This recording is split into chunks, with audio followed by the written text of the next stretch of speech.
Welcome to another episode of the Irregular show. It is the host, Sleepy Melbourne, in the building. How you guys doing tonight? Make sure you guys like, comment, and subscribe. We are here to talk about Tower of God, chapter 605. Oh yeah, you know we got it early.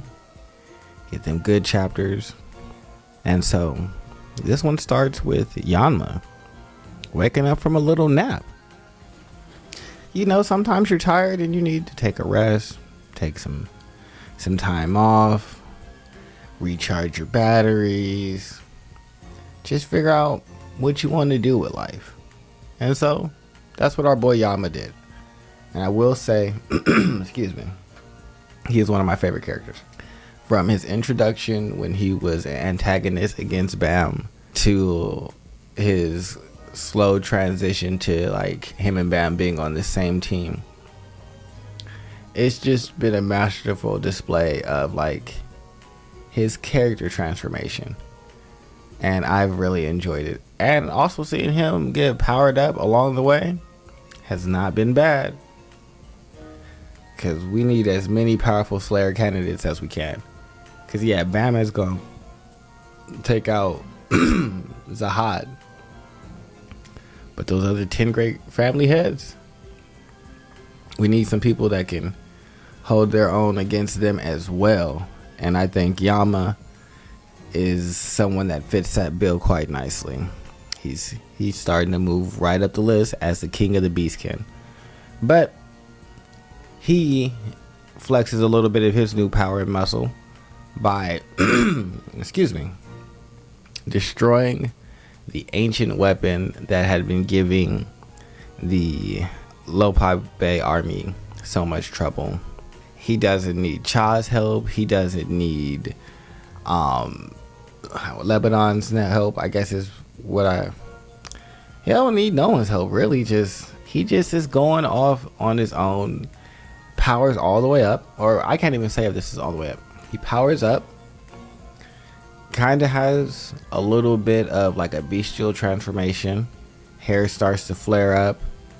He kind of crouches down, gets on closer to being on all fours, arms hanging in between his legs, and he is off like a rocket straight toward the ancient weapon.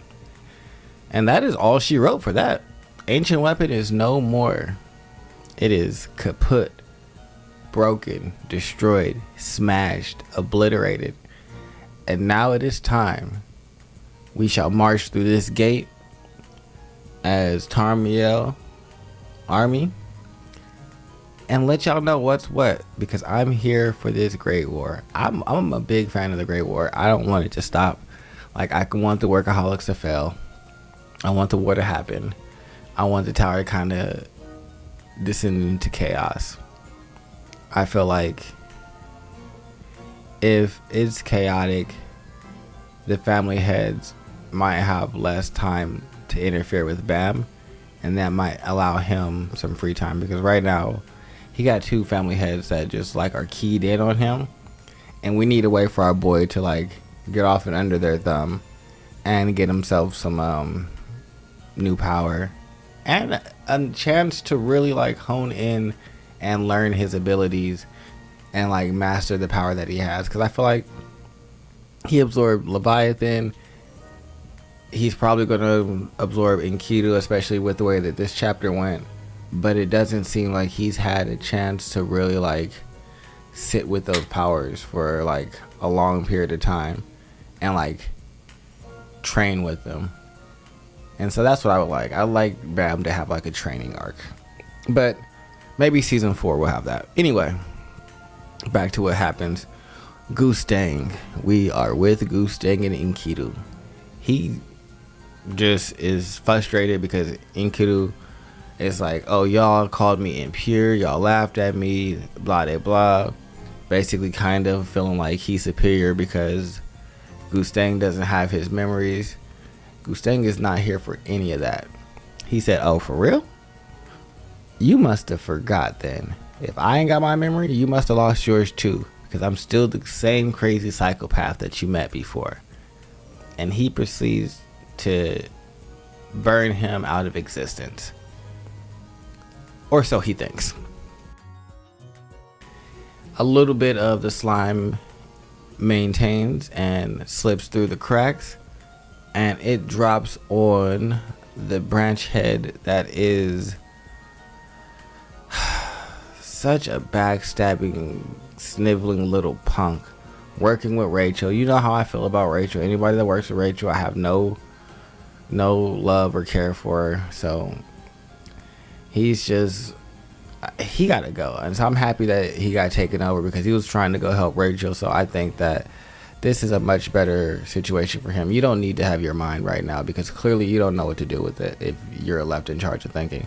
But Gusting goes off and is trying to find a way to capture the Irregular, aka Bam, because now that he doesn't have Enkidu to give him the answers that he asked for, which is probably because of his impatience and unwillingness to like have a conversation. Like, sure, dude laughed at you, but he's also been in prison for like thousands of years probably since you guys have been in control. So maybe letting him get some of his shit off and then like working through the conversation would have been a better decision. But he's just going to try and capture Bam and get the memories that way. So hopefully he doesn't do that.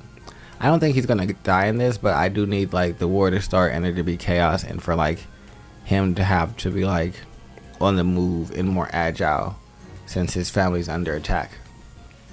Then we get to the last and final part of the chapter.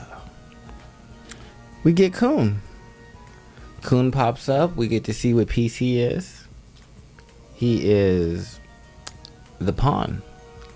Now, do we think that's representative of who Kun really is? He's been a pawn for his cousin. I could say that he makes himself a pawn for Bam, trying to find the most useful way to apply himself to the situation, but never being one of the most important pieces. So I would say it is very representational of who Kun is as a person so far in the story. I think that he should evolve, but I also think that he's comfortable in this role and using it as a little bit of deception. So if that's what he's going to do, I'm here to see him come up with new plans, new ideas, and new ways to try and help Bam climb the tower, because that's what this is ultimately about. Us getting Bam up to the top of the tower, and realistically we need to get past the 134th floor. And so since that's not the realistic goal, I don't foresee that lasting too long. So that's another reason why I want this war to get started, because that in my mind initiates the start of, okay, we're moving towards potentially getting past the 134th floor, past where Zahad and his the 10 great families went. We'll have to like obviously battle and defeat them before we can move on to the next and higher floors. But I also think there's going to be much stronger like entities higher than that, because it's like you guys just stopped here and decided that this is where you ran. But maybe not all the 10 great families stop. Maybe some of them start moving up the tower and trying to stop Bam. I'm not sure. I think Zahad will be stopped here, but I think maybe some of the 10 great families will continue on. I think it's important for us to like get to the top of the tower. I think that's an important aspect of this. So I don't see this as like a Bam versus Zahad story so much as a Bam reaching like what he considers his dream, and that's to reach the top of the tower right now. And so that's what I want to see. But other than that, we get Rock. Dumas pops up. Rock uses his spear. Dumas basically gets hit by it and basically comes back. They realize that, oh shit, we're not prepared for this. And like I said, Enkidu decides that the very end he takes over old Gecko Branchhead's body and says, you are here, Tarmia. You are the one who should not forget the truth. And so Enkidu is probably going to try and make his way to Tarmiel. Tarmiel is looking for the Regular, Irregular, aka Bam, and we are looking for chapter 606. And again, this has been Sleepy Melbourne with another Irregular show. This is Tower of God. Make sure you like, subscribe, comment, all the things. I just was saying crazy stuff right there. But yeah, I'm out. Peace.